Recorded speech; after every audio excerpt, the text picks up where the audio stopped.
Assalamualaikum warahmatullahi wabarakatuh.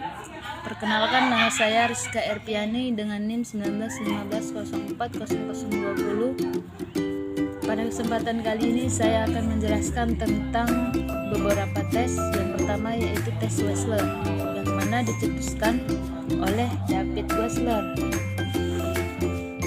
Tes ini memiliki 3 jenis. Yang pertama yaitu WISE, yang diterbitkan pada tahun 1955, kemudian direvisi pada tahun 1981.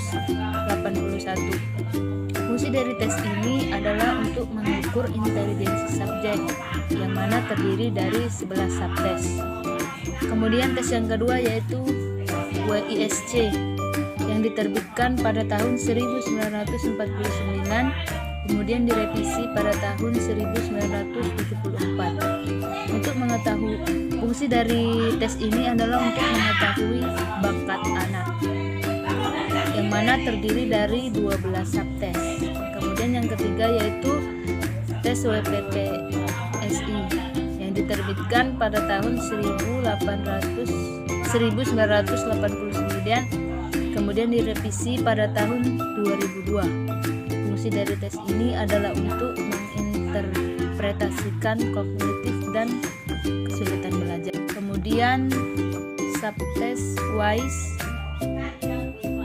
terdiri dari 11 subtes yang terbagi dua. Yang pertama yaitu skala verbal yang berisikan information atau informasi, kemudian digit span, rentang angka, vocabulary kosakata, aritmetik hitungan, comprehension pemahaman, dan similarities kesamaan.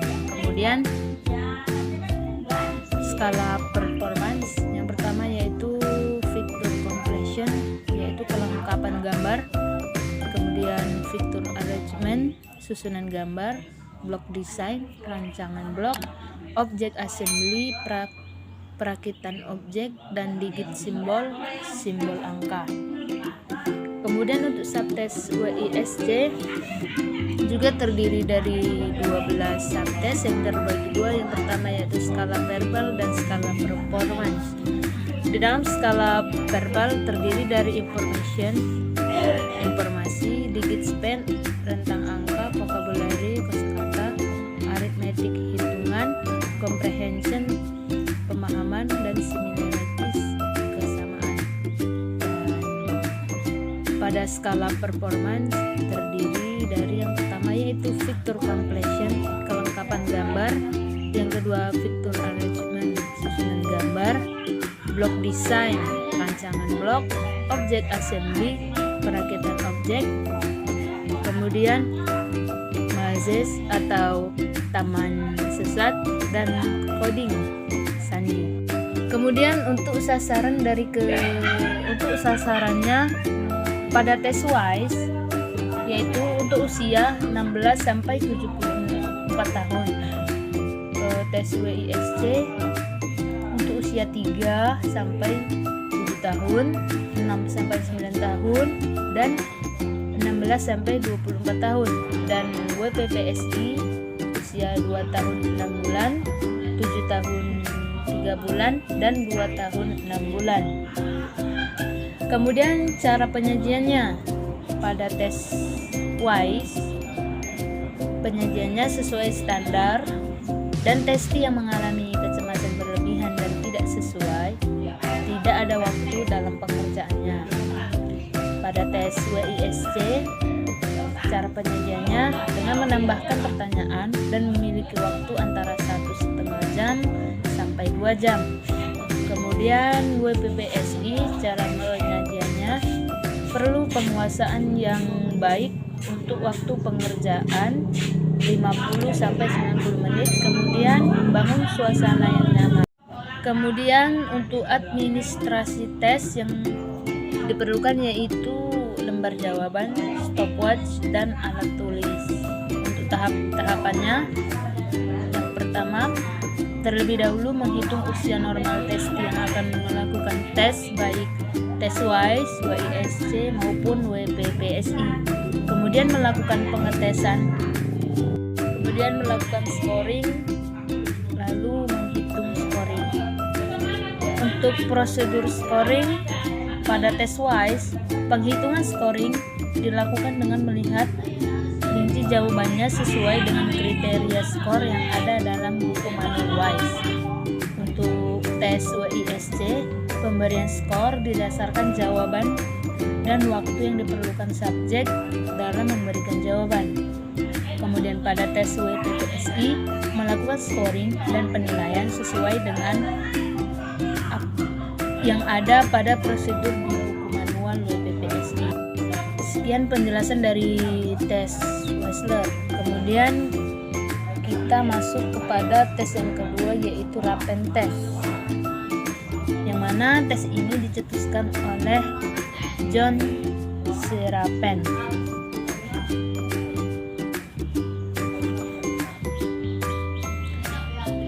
Penjelasan The Standard Progressive Metric secara umum. Tes ini merupakan tes kecerdasan yang berupa pilihan ganda yang terdiri dari penalaran abstrak. Tes ini awalnya dikembangkan oleh Dr. John C. Rappen pada tahun 1936. Tes ini berupa tes kelompok nonverbal yang biasanya digunakan dalam pengaturan pendidikan.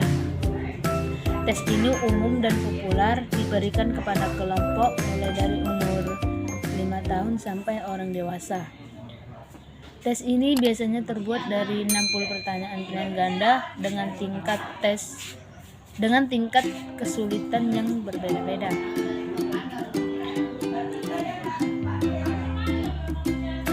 Jenis-jenis tes progresif ada 3. Yang pertama yaitu SPM atau The Standard Progressive Metric, yang mana tes ini dikembangkan pada tahun 1938 dan merupakan tes nonverbal yang menyajikan soal-soal yang berupa figur atau desain abstrak, terdiri dari 60 soal.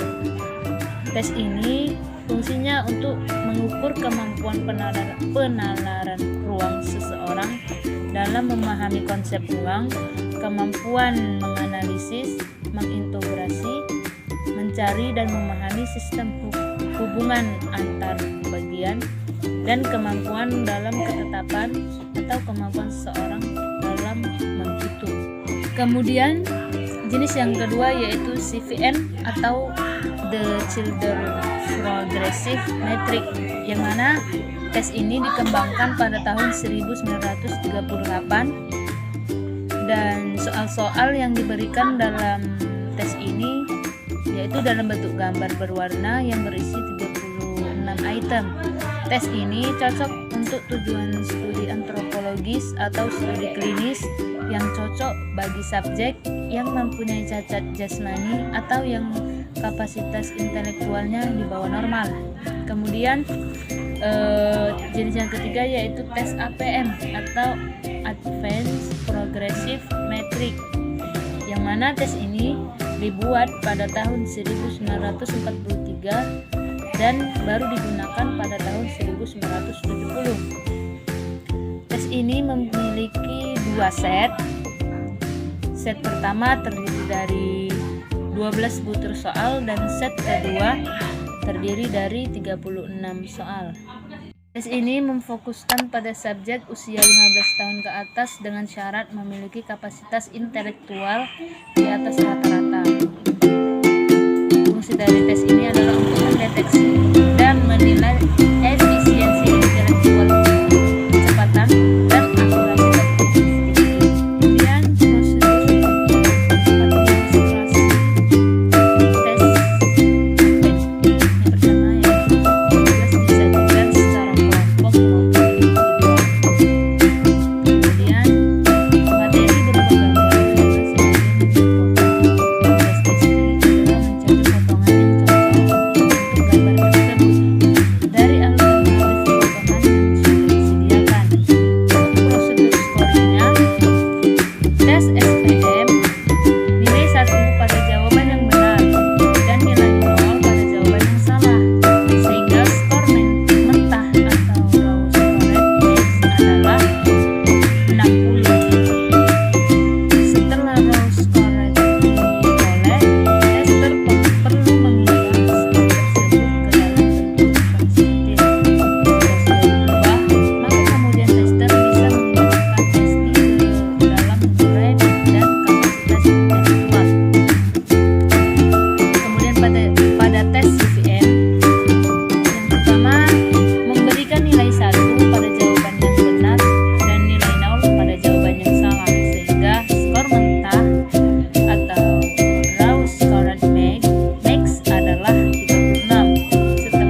set kedua, memberikan nilai 1 pada jawaban yang benar dan 0 pada jawaban yang salah, sehingga skor mentahnya maksimal dapat diperoleh 36. Setelah raw score diperoleh, tester perlu mengubah skor tersebut ke dalam bentuk persentil. Jika sudah diubah, maka kemudian tester bisa menggolongkan testi ke dalam grade dan kapasitas intelektual. Baiklah, kemudian kita masuk ke tes yang selanjutnya, yaitu IST atau Intelligence Structure Test. Fungsi dan sasaran pemakaian tes ini yang pertama yaitu fungsinya untuk mengukur tingkat intelijensi seseorang. Sasaran pemakaiannya untuk seseorang yang melamar pekerjaan ataupun profesi. Kemudian aspek-aspek yang diukur pada tes ini yaitu adalah SE yang mana melengkapi gambar yang tujuannya untuk pengambilan keputusan. Kemudian WA yaitu berupa memilih salah satu kata yang tidak termasuk di dalam kesamaan yang dipertunjukkan 4 kata lainnya, yang tujuannya itu berpikir verbal, pengertian bahasa, dan kemampuan empati. Kemudian AM berupa mencari hubungan dari 2 kata pertama, yang tujuannya daya mengkombinasikan fleksibilitas dan kelincahan berpikir dan analisa yang bersifat analisa. Kemudian DE yang dimana disajikan 2 kata tertentu, kemudian mencari pengertian dari 2 kata tadi. Tujuannya daya abstraksi verbal, pembentukan konsep, dan berpikir logis dalam bentuk bahasa. RA berupa hitungan sederhana yang tujuannya berpikir logis objektif, berpikir matematis, mengambil keputusan, dan berpikir praktis dalam hitungan. ZR yang mana deretan angka tujuannya untuk berpikir teoritis dalam hitungan, kelincahan berpikir, dan berpikir induktif angka. Kemudian FA mencari bentuk tertentu yang dapat disusun dan bagian-bagian yang tersedia. Tujuannya untuk berpikir secara menyeluruh, kemampuan mengamati, dan kemampuan membayangkan. Kemudian WU ditetapkan 5 buah gugus yang berlainan satu dengan yang lainnya, yang tujuannya daya membayang ruang dan berpikir analisa.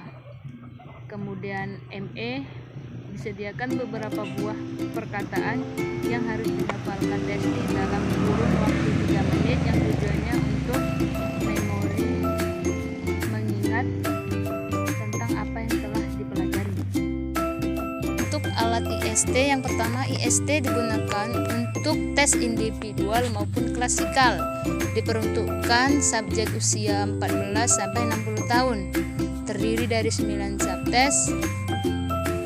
Setiap subtes memiliki cara penyajian dan waktu yang berbeda-beda dalam pengerjaannya. Hasil akhir berupa grafik dan angka yang menunjukkan taraf kecerdasan. Instruksi sudah tertera di halaman depan setiap subtes. Kemudian administrasi tes IST ini yang pertama yaitu prolognya. Prolognya berisi yang pertama ucapan terima kasih, perkenalan, menjelaskan tujuan pemeriksaan psikologis, kemudian menjelaskan prosedur pemeriksaan psikologis,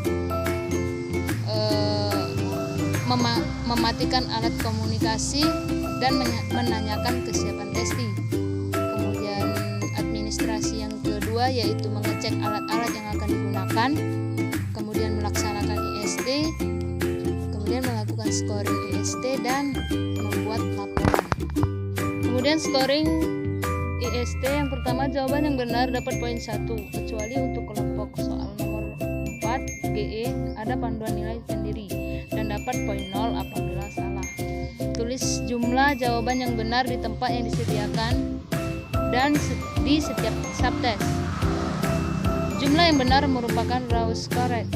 Bandingkan raw score dengan normal IST, maka akan dihasilkan Y score. Terima kasih, cukup sekian video penjelasan alat tes dari saya, semoga bermanfaat bagi kita semua. Wassalamualaikum warahmatullahi wabarakatuh.